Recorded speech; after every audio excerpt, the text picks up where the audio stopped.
Hey guys, welcome to another video from Be the Ant Preparedness. I literally just shot a 40-minute video on scavenging during a bug out or a get home, okay? And it was entirely too long. I wanted all the information that was in there, but as far as taking that in one shot, that's too much. So this is going to be part one. I don't know how many parts are going to be. I'm going to try to make them 10 to 15 minutes. Part one of scavenging during a bug out or during a get home. Okay, and I'm going to try to remember all the fabulous information that I gave you from the 40-minute video that I just shot. Okay. Anyway, if you like the videos, please do the like, share, subscribe thing. Yeah, send it to your buddies. Let them take a look. Let them add their comments to the sharing, the views, the subscribers. Really help us in the YouTube analogs as far as getting the message out there to other people. Talked about it in other videos. We're not here to make money. We have no grand illusions that we are going to get rich from YouTube. No, it's not going to happen. But just want to get out some good info to make people think, instead of the you got to buy this latest gear or you got to do it this way or you're going to die, or the prepper, the doomer porn. Just some good information to maybe help you guys out. Anyway, getting into our video. Scavenging along a bug out or a get home. Okay, you're going to have to determine what it is, what type of scenario it is. Are you walking? Are you driving? Okay, if it's an immediate scenario, a EMP, something like that, where there's no doubt, yep, we got to roll. You're going to have that day or two where we talked about most people are just going to be sitting around waiting for the lights to come on, waiting for the government to come save them, etc., etc. So as far as scavenging for those first couple days, probably not going to be doing any scavenging, especially if you have a situation where you have a vehicle. You're 2 hours away by vehicle to your bug out location. No, don't waste time worrying about picking up stuff. Just get to your location. And also, if there's somebody out there at that convenience store and they got a shotgun protecting their business, that's not scavenging, that's looting. And you will never hear me say that looting is okay. Okay? Difference between scavenging and looting. Scavenging, it has been abandoned, there is nobody there. Yeah, you're good to go. If somebody's there protecting it, that's looting, and that's no bueno. You don't do that. Okay, never going to tell you guys to loot. Anyway, so let's just say the scenario is that you're walking, because if you've got a vehicle, you just want to get to your location as quickly as possible before anything happens. Something happens to where you're on foot. Okay, that's where we'll pick up at. You're going to, if you're talking about an EMP, there are going to be vehicles. That is driving me crazy. Is that better? There are going to be vehicles along the road. Okay, are you going to be along the road, or are you going to be in the woods walking? I don't know. Okay, but for this scenario, we're along the road. In those vehicles, you are going to find resources. Okay, fast food wrappers. And you're going to be, that's trash. What would I need that for? Excellent fire starting material, guys. Excellent fire starting material. You take a greasy wrapper from a hamburger or a greasy French fry container, and you stick a match to that, it's going to burn for a while. That's going to help dry out your tinder and all of that. I don't really want to make wood fires in a bug out location unless I have to. Okay, let's kind of back up here for a second. Okay, if you've got the ability to have the little cook stoves that run off either the propane or the propane butane, they do a really good job. And I'll have to do a video on my little camping bug out / hiking setup. But even with that, okay, they do a good job. They boil water in no time flat. It's really cool. And the fuel actually lasts a lot longer than what I thought it would. It lasts a long time. We've done boiled multiple pots of water for different things, and we're still running off the original canister. Anyway, but like with anything else, everything is going to run out eventually or break, right? Okay, that's one of the things we talk about. It doesn't matter how much you have in your preps, eventually things are going to run out. That's when your skills are going to come into play. Okay, so back to the food wrappers. Yes, they are going to burn for a while to help dry out that kindling that's above it, your small stuff. That way you can get a fire going. Wood smoke is absolutely going to carry. People are going to smell that. As far as fires, that's one area that, in my opinion, having a low population density is actually going to hurt you. Because in a high population area, there's going to be little campfires everywhere. Okay, you're going to smell wood smoke everywhere. In a low population density area, there's a much higher chance I am going to break that rod in two before I make it to where I'm going. It is driving me crazy. Okay, let's try that for a while. Anyway, low population density area, you've got a campfire going. It's going to be a lot easier for someone to, by smell, locate your area. You've got a fire going because you have to cook meat. The smell of that meat is absolutely going to travel, and anybody that, well, okay, walk outside on a Saturday afternoon in summertime and you smell everybody grilling and cooking out, oh yeah. Now take that same idea and apply it to somebody who hasn't eaten for 2 or 3 days. They're going to find where that smell is coming from, okay? But eventually, the food you brought with you is going to run out,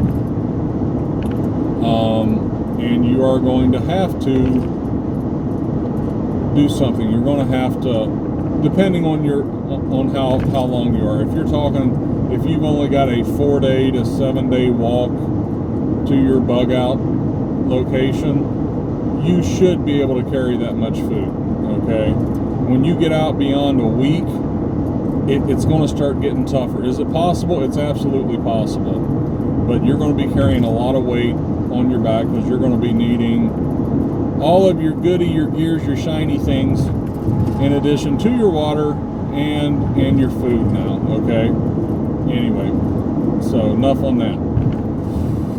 But the food wrappers are going to be good for your fire starter.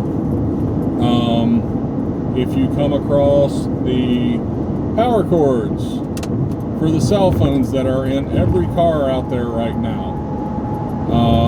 If you have electronics that need charge that still work, okay, I've talked about, I love our rechargeable headlamps and our rechargeable flashlights. They just take a standard USB. And you've got a little solar panel, or you've got the little alligator clips where you can hook up to a car battery. Okay, those cars that you're going to find, the batteries still have charge, and you should be able to charge your stuff. Now, it's going to take time. That's on you. You know, pop the hood, hook them up, kind of ease the hood down real easy, get off in the woods a distance to where you can keep an eye on it, and just let her charge, okay? You'll have to watch for people coming by, of course, okay? Anyway. So the cords, snag them. They don't weigh anything, guys. Snag them, throw them in your pocket, throw them in your pack, whatever it is. anybody that's charged a cell phone has gone through probably multiple little cords if you've had it for longer than a year, because they're bad about breaking, just not working anymore for whatever reason. They're not charging anymore. So even if you take those cords with you and they won't charge your devices, well, you've got 3 foot of cordage right there. Okay, cordage, you can't have enough cordage. Anybody that's done any type of overnight in the woods, you know, without a camper or an RV or even a tent, yeah, you learn real quick how important cordage is. Diet pop, guys. For those of you helping me stay on my diet pop, it's okay. I know it's bad for me, just leave me alone. Anyway, so if it does break, if it doesn't work when you grab it, you got cordage there anyway. Another thing, you guys see me with my bad habit here, pop bottles. Okay, yeah, drink bottles, whatever. Another container. Yeah, you're going to want those containers, guys. If you've got a means to carry them, you're going to want those containers. Whenever you stop at a water source to filter out water, purify water, whatever, you're going to want to fill up. You're going to want to fill up as much as possible. Yes, it's going to add weight. But for any of you that have actually thrown your pack on in August and went on a hike, went on a ruck, went on a walk, that 2-liter hydration pack that you got on your back doesn't last as long as you think it does, okay?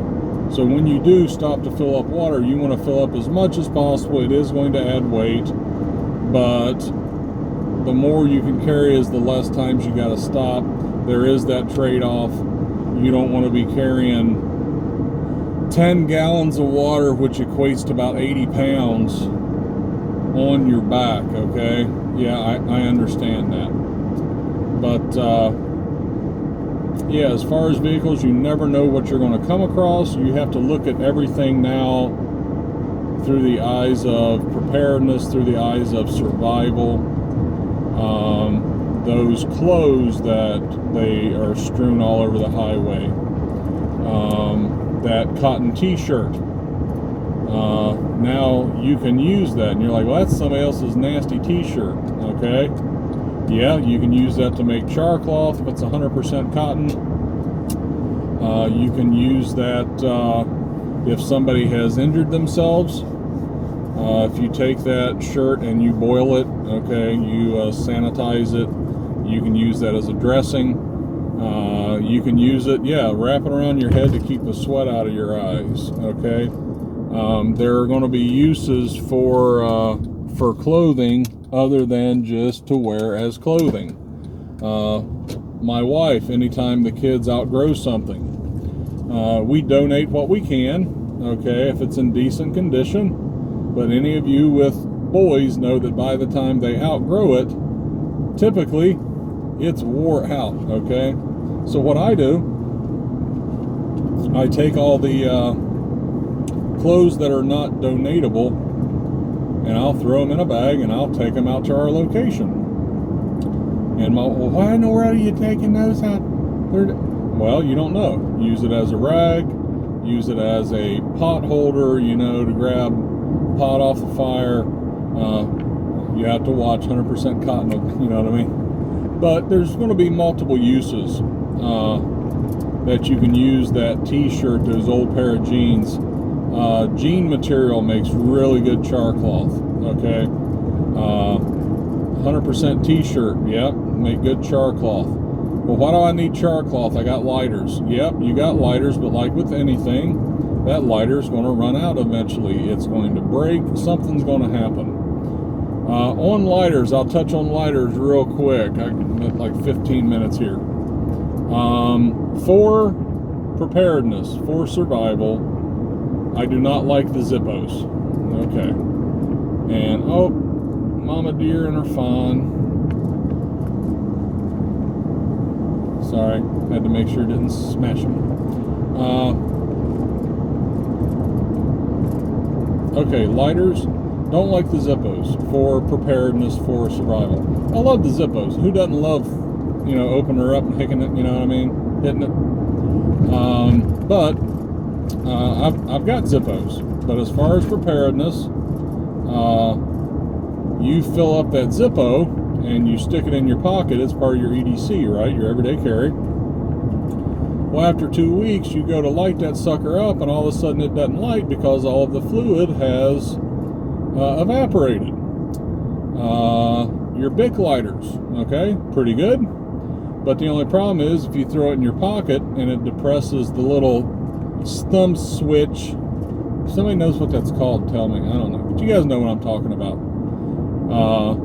If it's hitting that in your pocket, it's just sending out the fuel the whole time. Evaporates, you go to use it, there's no fuel in it. I really like the little butane lighters. The one I have, I wish I could tell you the brand. I wish it was reachable right now. I'd show you. But it's got a cover that actually comes over the top, and there's a little latch so that if you throw it in your pack, if you throw it in your pocket, it can't accidentally let the fuel out. And you just take the little propane bottle, refill it, recharge it, whatever you want to call it, and they do really well. I really like it. It lasts longer than I thought it would, and the flame that shoots out is hot. Okay, anybody that's ever been burnt by the butane, yeah, she's smoking, man. Anyway, so for that, but even with all that, okay, it's eventually going to run out. If I've got char cloth, okay, and I've got a flint and steel, that's almost unlimited, okay, as long as you can keep finding char material, okay, your flint and steel is going to last for a long time. I mean, the flint, the chert, whatever it is you're using, it might wear down, but depending on what area you're in, possibly the only thing you got to do is go look in a creek or something like that, and you're probably going to find another piece and nap it out real quick, and you got a nice edge to go ahead and start throwing sparks again. As far as the steel, I don't know how long they last, but it's close to forever. I don't know how many strikes you would actually have to give to actually wear out a steel. I don't know. But anyway, so that's where your char cloth, you can use that when your conditions are right, everything's nice and dry, and you know that you get your bird nest built, get your char cloth lit, put it in your bird's nest, blow it to life, you got flame. That's saved your resources of your lighters or your matches, okay? So anytime that you can save your resources, you want to. So I think I'll stop it there. I don't want it getting any longer. I don't want to bore you guys. So as far as part one, dealing with the vehicles, I've just hit on a couple little resources that you might find in a vehicle, but who knows what you're going to turn up. Now, this is not a video game, a movie, a book to where you're going to open up the trunk of a car and there's going to be 10 ARs and 100,000 rounds of ammo, okay? But, old pickup truck, you look behind the seat, there might be some shotgun shells back there or something like that. Pack of smokes, I'll touch on that later. Any tobacco you get, I recommend you snagging. But with that, we'll wrap it up. So part one, as far as scavenging during a bug out or a get home, and the vehicles you might come across. Part two, we're going to be doing the buildings, I think. So into part one. Talk to you guys after a while.